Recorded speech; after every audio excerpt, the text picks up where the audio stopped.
करेंगे। सरकार की ओबीसी लिस्ट में दिल्ली का जाट समाज नहीं आता। तो दिल्ली यूनिवर्सिटी में जब बच्चे एडमिशन लेने जाते हैं तो उसमें दिल्ली के जाट समाज को रिजर्वेशन नहीं मिलता। दिल्ली यूनिवर्सिटी के कॉलेज में जाते हैं तो दिल्ली के जाट समाज को रिजर्वेशन मिलता है। केंद्र सरकार के किसी भी कॉलेज में या यूनिवर्सिटी में जाते हैं या केंद्र सरकार की किसी भी संस्था जैसे दिल्ली पुलिस हो गई, डीडी हो गई, उसमें नौकरी लेने जाते हैं तो दिल्ली के जाट समाज को उसमें रिजर्वेशन नहीं मिलता। बड़ी इंटरेस्टिंग बात यह है कि राजस्थान का जो जाट समाज है उनका नाम केंद्र की ओबीसी लिस्ट में है। तो दिल्ली यूनिवर्सिटी में जब एडमिशन लेने जाते हैं तो राजस्थान के जाट समाज को रिजर्वेशन मिलता है दिल्ली के कॉलेज में। दिल्ली के जाट समाज को दिल्ली के कॉलेज में रिजर्वेशन नहीं मिलता। ये तो हमारे पूरे दिल्ली के जाट समाज के भाइयों के साथ, बहनों के साथ बहुत बड़ा अन्याय है। और ये अन्याय ये जले पे नमक छिड़कने जैसा है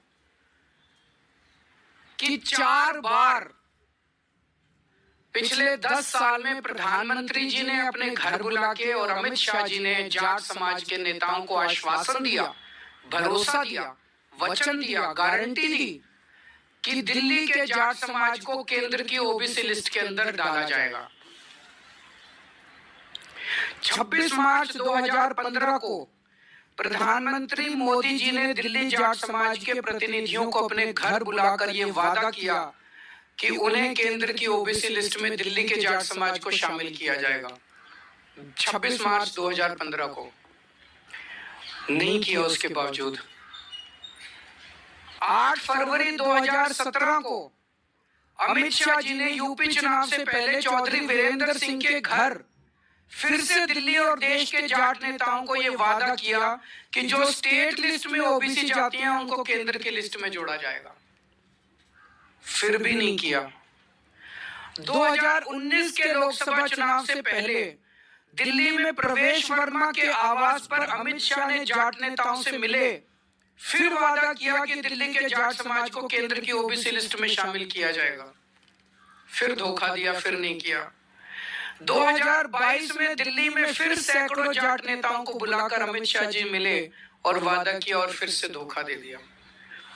तो पिछले 10 साल में 4 बार, 3 बार दिल्ली के देश के गृह मंत्री ने और 1 बार देश के प्रधानमंत्री ने पूरे जाट समाज को बुला के बोला, अगर प्रधानमंत्री और गृह मंत्री झूठ बोलेंगे, अगर प्रधानमंत्री और गृह मंत्री अपने वादे को पूरा नहीं करेंगे, अगर प्रधानमंत्री और गृह मंत्री को जाटों की याद केवल चुनाव के पहले आती है, आप देख रहे हो हर चुनाव के पहले जाट समाज को बुलाते हैं, कहते हैं वोट दे दो, इस बार वोट दे दो, अगली बार कर देंगे, इस बार वोट दे, और कभी नहीं करते, कभी नहीं करते। अगर प्रधानमंत्री और गृह मंत्री इस तरह से झूठ बोलेंगे तो फिर तो देश में कुछ बचेगा ही नहीं। फिर क्या बचेगा उसके बाद? किसके पास जाएं इसके बाद? अब ये बड़े मजे की बात है, जैसे मैंने बताया कि दिल्ली पुलिस में राजस्थान के जाट समाज को रिजर्वेशन मिलता है, दिल्ली के जाट समाज को नहीं मिलता। एनडीएमसी में, डीडीए में, सफदरजंग अस्पताल में, ऑल इंडिया मेडिकल में राजस्थान के जाट समाज को रिजर्वेशन मिलता है, दिल्ली के जाट समाज को नहीं मिलता। दिल्ली के अंदर दिल्ली वालों को रिजर्वेशन नहीं मिलता, बाहर वालों को मिलता। भाई ऐसा क्यों? तो मैंने कल प्रधानमंत्री जी को चिट्ठी लिखी है, उस चिट्ठी की कॉपी अभी आप सब लोगों को बांट दी जाएगी। मैंने प्रधानमंत्री जी को उनके वादे, उनके और अमित शाह जी के वादे याद दिलाए हैं कि आप ये वादा पूरा कीजिए और जाट समाज के साथ धोखा किया गया है। जाट समाज के साथ साथ 5 और जातियां हैं जो दिल्ली की स्टेट लिस्ट में हैं और केंद्र की स्टेट लिस्ट में नहीं है। ये है रावत, रोनियार, रायतंवर, चारण और ओड। इनको भी दिल्ली की केंद्र सरकार के जितने संस्थान है वहां पे रिजर्वेशन नहीं मिलता। ये भी दिल्ली की ओबीसी लिस्ट में है, केंद्र की ओबीसी लिस्ट में नहीं है। तो जाट समाज के साथ साथ इन अन्य 5 जातियों को भी इसमें शामिल किया जाए ताकि इन जातियों के युवाओं को भी शिक्षा में और रोजगार में उचित अवसर केंद्र सरकार के संस्थानों में भी मिलने लगे। दिल्ली में केंद्र सरकार की 7 यूनिवर्सिटी हैं, दिल्ली यूनिवर्सिटी के कई कॉलेज हैं, Delhi police, NDMC, DDA, AIIMS, Safdarjung, Ram Manohar Lohia जैसे कई केंद्र सरकार के संस्थान हैं जहां पे रिजर्वेशन इन लोगों को मिल सकता है, जिसमें शिक्षक, शिक्षा और रोजगार में इन लोगों को रिजर्वेशन मिल सकता है।